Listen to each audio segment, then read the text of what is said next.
Nous sommes Parlons Profession, un magazine qui fait la promotion de personnes qui exercent un métier, de personnes qui pratiquent une profession et aussi de personnes qui sont en fonction. Bonjour à tous et à toutes, bienvenue à ce magazine, magazine Parlons Profession qui fait la promotion de personnes qui exercent un métier, profession, fonction quelconque dans notre pays, la République démocratique du Congo. Faites-nous confiance, comme je vous dis, votre profession, c'est très important, c'est à travers ces magazines d'en parler, car nous, notre rôle, c'est promouvoir ce que vous faites. Suivons d'abord ces images et puis on se retrouve tout juste après.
Comme je vous dis souvent, Parlons Profession, c'est un magazine qui vous amène à découvrir le professionnel, qui vous amène à découvrir les personnes qui exercent un métier et une fonction dans notre pays, la République démocratique du Congo. Bonjour à tous, vous venez suivre les images, comme je vous dis souvent, vous demandez beaucoup de questions, qu'est-ce qu'on va parler, qu'est-ce que vous allez découvrir, parce que nous vous amenons à découvrir les personnes qui sont dans une fonction métier quelque dans notre pays. Je vous présente Monsieur Lundiambu Badibanga John. Il est directeur à l'école complexe scolaire Kaya Ladé. Il fut enseignant et professeur dans plusieurs écoles dans notre pays. C'est lui qui est notre invité. On va parler de sa fonction et puis de son école parce qu'on vient de finir cette année 2021-2022. Nous allons entamer 2022-2023. Par rapport à sa fonction et son école, qu'est-ce qu'il va dire? On va parler de ça à qui j'ai dit déjà. Bonjour monsieur le directeur. Bonjour madame. Vous allez bien? Très bien. C'est un honneur pour nous de venir dans votre école. Merci parce bien. que nous sommes là pour promouvoir, pour montrer à la population qu'il y a des gens qui sont vraiment dans de bonnes choses. C'est même l'importance de ces magazines, promouvoir le professionnel, les gens qui sont dans une fonction, métier quelconque. Parlons un peu de cette année scolaire 2021-2022 qui vient de terminer.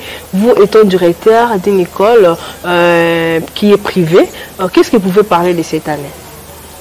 En tout cas, merci beaucoup madame pour la question que vous venez de me poser. Okay. Je crois que cette année, c'était un peu compliqué. Pourquoi? Vous voyez, la gratuité hein, essaie un peu de chambouler quelques activités ici chez nous, au sein de l'école. Bon, vous savez que les écoles privées vivent, c'est grâce à l'effectif.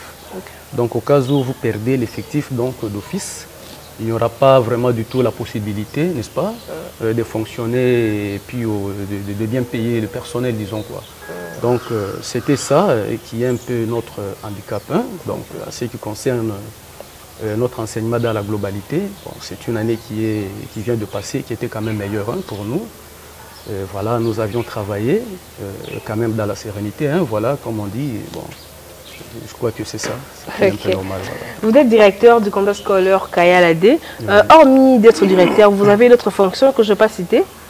Bon, en ce moment, je suis le directeur du complexe scolaire Kayala-2. Okay. Donc, concernant l'émission que nous sommes en train de passer, et le reste là, je me réserve un peu. Alors, comme nous sommes dans l'émission, j'aimerais qu'on puisse rester tout justement dans ce que nous sommes en train de faire. Merci bien. Ok. Directeur Ludiambou, Badi Banga, je pense que je cite bien votre nom. Tout à fait, oui. Par rapport à votre fonction, vous voyez aujourd'hui, il y a plusieurs écoles privées qui naissent du jour au jour. Par rapport à votre fonction, qu'est-ce que vous pouvez dire un peu concernant votre école? Bon, en tout cas, merci beaucoup. Nous, complexe scolaire Kayala 2, nous ne sommes pas novices, ou bien nous ne sommes pas des débutants. Nous avions déjà fait donc je peux dire plus d'une décennie. Donc je peux dire qu'on a déjà acquis plusieurs expériences en ce qui concerne un peu la matière de l'enseignement. Vous savez, nous sommes dans un pays où tout peut passer, donc avec facilité. Alors, moi, je vais commencer d'abord par conseiller la plupart de nos collègues chefs d'établissement, les promoteurs, bien sûr, avant de créer une école. Premièrement, il faut tenir compte d'abord de l'environnement. Vous savez, il faut tenir compte de l'environnement parce que l'école privée dépend de l'effectif des enfants. Oui.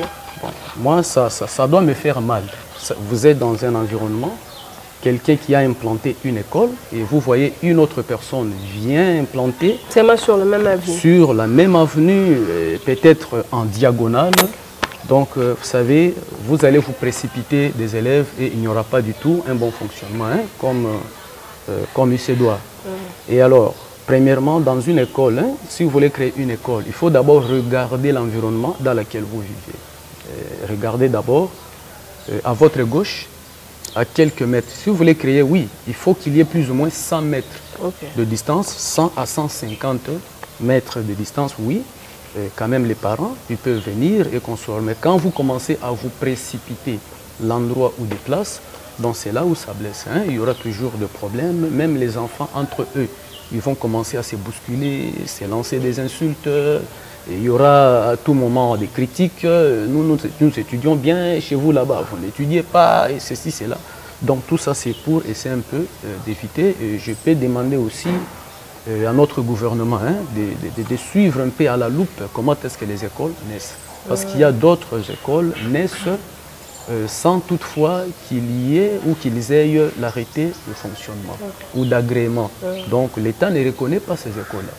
Alors j'aimerais que l'État fasse quand même son travail pour répertorier les écoles qui sont quand même viables pour le bon fonctionnement, n'est-ce pas, de toutes ces activités scolaires. Parce que nous encadrons les enfants, nous formons les êtres humains qui vont nous présenter demain. Alors les enfants, il faut les tailler bien pour obtenir, n'est-ce pas, un bon résultat. Alors nous ne pouvons pas envoyer les enfants parce qu'il faut envoyer. Surtout, je peux brosser quand même en ce qui concerne les écoles privées qui sont locataires. Vous savez, ces écoles-là posent toujours des problèmes. Parce qu'au cas où vous êtes incapable de payer, admettons, les frais de loyer, et le bailleur a dit, bon voilà, monsieur, fermez vos portes et partez. Alors, les élèves vont se perdre. Alors, c'est-à-dire que les enfants vont se perdre. Et l'école, des pièces justificatives des élèves, ils vont en perdre. Nous recevons un peu le cas. Vous savez, l'élève qui vient se faire inscrire avec ses parents et vous demandez les documents et vous diront que oh non, nous étions dans une école, ils se sont déjà déménagés, il n'y a pas de documents et qu'on sort. Mais si vous êtes vraiment une école bailleresse, donc je vous dis que tous les documents sont là. Comme la vôtre? Prenons le cas, oui, de notre école. C'est depuis 2006 que nous avions commencé, 2007, 2000, jusqu'à nos jours, nos documents sont là. Quelqu'un peut partir, il peut faire 5 ans, 6 ans, 7 ans, et dès qu'il viendra demander son bulletin ou n'importe quel document, il sera d'office en possession de cela. Donc j'aimerais que la plupart des écoles puissent fonctionner quand même dans la normalité.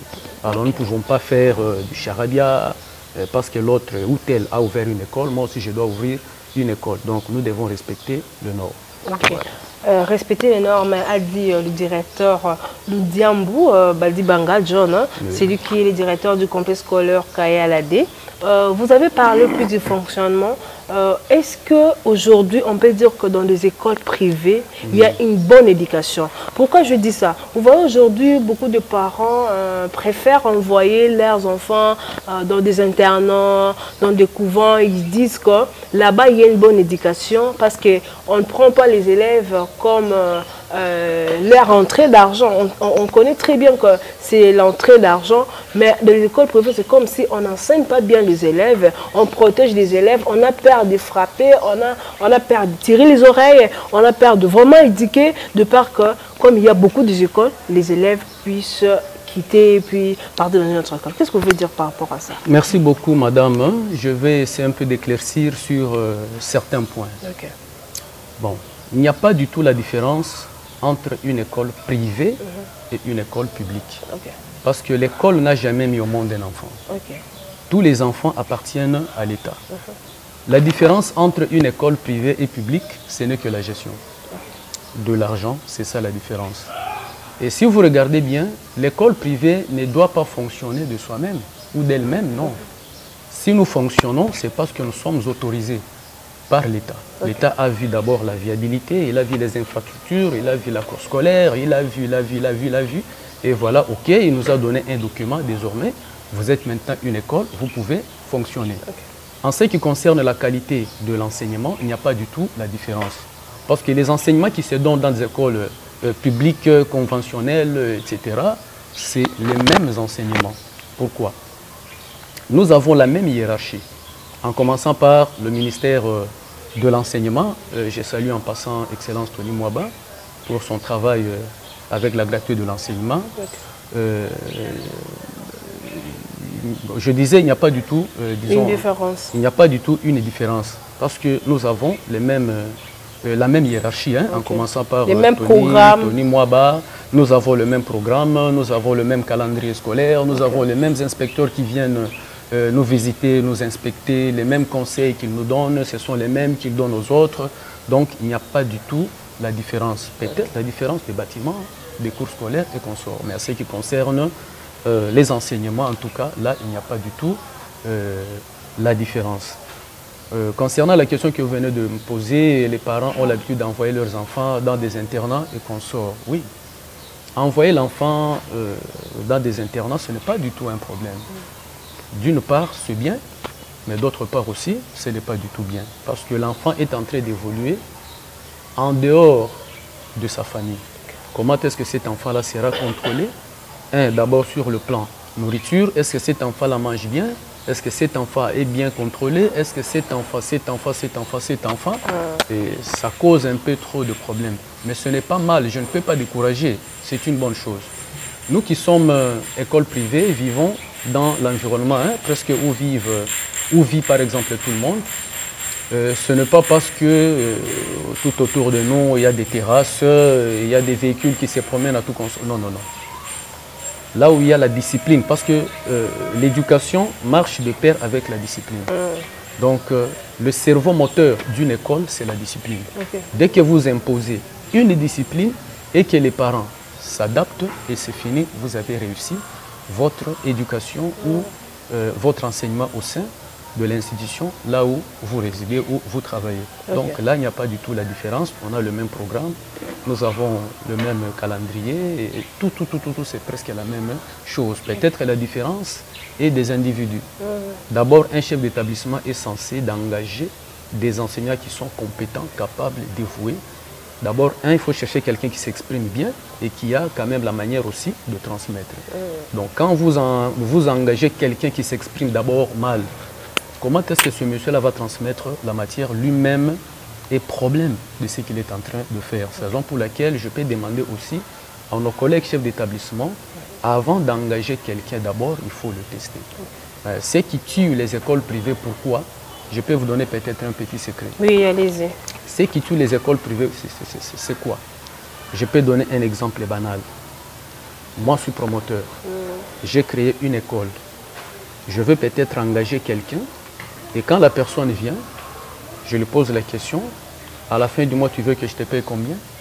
l'enseignant, bon, il peut exprimer quand même ses ambitions, non? Moi, j'aimerais par exemple toucher 250 $ à la fin du travail. Vous savez, quand vous payez l'enseignant bien, il va vous faire un bon job, un bon travail. Oui. Mais quand vous payez l'enseignant mal, il va tout négliger. Et quand l'enseignant n'est pas à mesure d'obtenir son salaire comme il se doit, il va faire quoi? Il va déserter. Et quand l'enseignant déserte, directement certains promoteurs disent que non, bon voilà, comme il a déserté, peut-être il n'était pas à mesure de toucher son salaire. Qu'est-ce que je dois faire? Il doit recourir maintenant aux membres de sa famille. Quelqu'un qui n'a pas maîtrisé la pédagogie. Bon, je ne peux pas dire qu'enseigner, il faut être seulement pédagogue. Parce que tout pédagogue n'est pas enseignant et tout enseignant n'est pas pédagogue. Il faut chercher quelqu'un qui est compétent, qui est capable de transmettre la matière. Alors, avec le chef d'établissement qui connaît mieux son job. Parce que dans le mot chef, ce mot-là est composé de 4 lettres, n'est-ce pas? Il y a C, H, E, F. C, le chef d'établissement d'abord doit être compétent. H doit être honnête. Et il doit être éducateur et enfin formateur. Waouh, je viens d'apprendre. Voilà. Donc, quand vous enregistrez ou vous engagez quelqu'un, d'abord, vous devez être compétent pour le contrôler. Vous devez être aussi honnête. Donc, ce que le monsieur est en train de faire, si c'est bon, il faut apprécier. Si c'est mal ou mauvais, vous ne pouvez pas le gronder. Parce qu'avec l'évolution de la science, chaque jour, nous apprenons. Très bien. Vous devez aussi l'apprendre. C'est là où on dit que le chef d'établissement est un éducateur. Il est aussi formateur. Formateur par rapport à quoi? Chacun vient avec sa connaissance. Vous savez, la manière de dispenser les cours, ce n'est pas la même manière qu'on avait étudié. Il y a la théorie ainsi que la pratique. C'est deux choses différentes, mais qui ne se complètent pas. Je peux donner un exemple banal. Si vous prenez par exemple l'école maternelle, vous ne pouvez pas enseigner l'école maternelle sans que vous ayez les images. Admettons, si vous regardez, vous enseignez la propriété, vous regardez là-bas et vous allez voir, il y a des éléments qui parlent de la propriété. Avant que vous puissiez transmettre la matière, directement l'élève a compris. Quand vous regardez là-bas, il y a quelqu'un qui se lave et là-bas, il y a le Pepsodent ou dentifrice. Nous avons la brosse à dents, nous avons du savon, et il y a quelqu'un qui est déjà assis sur la chaise. Donc tout ça, ça montre directement la propriété. Avant que vous parliez, directement l'enfant a compris. Donc il faut utiliser des matériels comme ça. En d'autres termes, en pédagogie, nous appelons ça les matériels didactiques. Ce sont des matériels qui motivent, qui font sortir, soit qui font, n'est-ce pas, disons, qui pousse l'enfant à réfléchir et à vous donner une très bonne réponse. Donc voilà quoi, madame, ce que je pouvais quand même parler en ce qui concerne un peu de la propriété. Ok, je pense qu'à la maison, la plupart des gens sont en train de comprendre que je suis vraiment avec un professionnel du domaine qui parle de l'enseignement. Et par rapport à sa fonction aussi, qui parle de sa fonction état directeur du complexe scolaire Kayala D. On va suivre d'abord la clôture de cette année 2021-2022. Comment ça s'est passé dans votre complexe scolaire Kayala D. On va suivre et puis on se retrouve juste après. Merci bien.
commencer avec les inscriptions pour les parents qui vous ont suivi.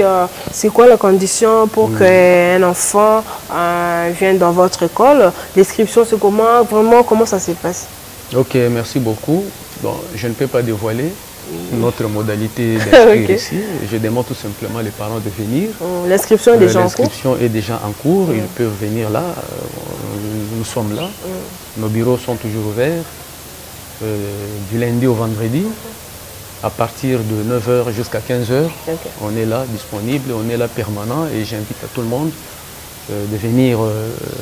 Disons, nos portes sont là ouvertes pour presque tout le monde. Pour les gens qui veulent vous contacter directement, qu'est-ce qu'il faut? Prenez le 090 41 999 81, soit 081 04 00 425. Je reprends 090 41 999 81 ou 081 04 00 425. Ok. Aux téléspectateurs, je vous rappelle qu'aujourd'hui, nous avons eu l'honneur, l'équipe de Parlons Profession a eu l'honneur d'être aujourd'hui à la commune de Kalambo. Moi, je vous dis, nous amenons seulement les gens à découvrir, les gens qui sont dans une fonction, métier, profession quelconque. Nous avons eu le plaisir de recevoir le directeur Lundiambu Badi Banga John, celui qui est directeur au complexe scolaire Kayalade. Il a parlé de l'enseignement, il a parlé de cette année 2021-2022. Vous avez vu même les images des élèves, le produit, le fruit, parce qu'ils ont vu leur objectif s'est transformé. Merci, je sais que les parents, les gens qui nous suivent, nos téléspectateurs, nos chers fidèles de ces magazines Parlons Profession, vous avez suivi le directeur Lundiambu Badi Banga John qui a parlé de sa fonction, qui a parlé de son école, là où il est le directeur pédagogique. Il a parlé, vous avez vu vous-même les enfants, les fruits de leur complexe scolaire. Vraiment, n'hésitez pas de venir parce que moi je suis là pour faire la promotion de personnes qui sont dans une fonction, métier, profession et faire la promotion des gens qui ont des belles initiatives. Vraiment. Mais c'est une très bonne école. Moi-même, si j'habitais quand même, je pouvais envoyer mon enfant. Merci à vous tous. Qui n'hésitez jamais de nous appeler, qui n'hésitez jamais de nous faire confiance, de nous suivre chaque samedi à 21 h juste, dimanche à 17 h 30, mardi 15 h 30, jeudi 2 h 30. Merci à vous car à travers, c'est votre encouragement qui nous pousse d'aller toujours de l'avant, de toquer des portes, de vous amener des gens qui font vraiment de merveilles dans notre pays. Merci à Cédric Alembala, d'Etefala. Merci à M. Yula qui est le monteur de ces magazines. Merci à DG Tito Liyongu pour vos conseils, pour vos encouragements. Vraiment, nous sommes là. Nous avons notre discipline pour promouvoir le professionnel. On a besoin de partenaires. N'hésitez jamais de nous appeler. Bientôt les élections. Les députés, chers députés, nous avons besoin de vous. Venez montrer à la population qu'est-ce que vous faites. On a besoin de partenaires, on a besoin de sponsors. Venez sponsoriser. Il y a beaucoup de professionnels qui nous appellent, beaucoup de gens qui sont dans une fonction métier, mais par exemple, la modalité ne nous permet pas de passer. Mais si on avait un sponsor, on peut aller partout là où on nous appelle. Donc, on a besoin de partenaires. J'appelle vraiment sur ça, on a besoin de partenaires. Appelez-nous, il manque de bas de vos écrans. Nous serons là pour vous. Vous voulez faire aussi comme le directeur Lundiambu Badi Banga John a fait. Nous serons là aussi pour promouvoir ce que vous faites. Parce que nous, c'est notre rôle. Je vous dis souvent, nous sommes l'épouses des professionnels qui évoluent dans notre pays, la République démocratique du Congo. Merci à vous tous. Merci à Alfred Luboya. Le monsieur là, il n'hésite jamais à nous appeler. Je l'appelle. Lui, il est le carnet d'adresse des joueurs. Donc, j'ai besoin de joueurs dans mon émission. Amenez-moi les joueurs. Alfred Luboya, il a besoin de parler, qu'ils parlent au moins de leur métier parce que c'est un travail qui fait nourrir les familles. Merci à vous, comme je vous dis souvent. Abonnez-vous massivement sur la chaîne YouTube. Aimez la page Parlons Profession. On se retrouve très prochainement et à très bientôt.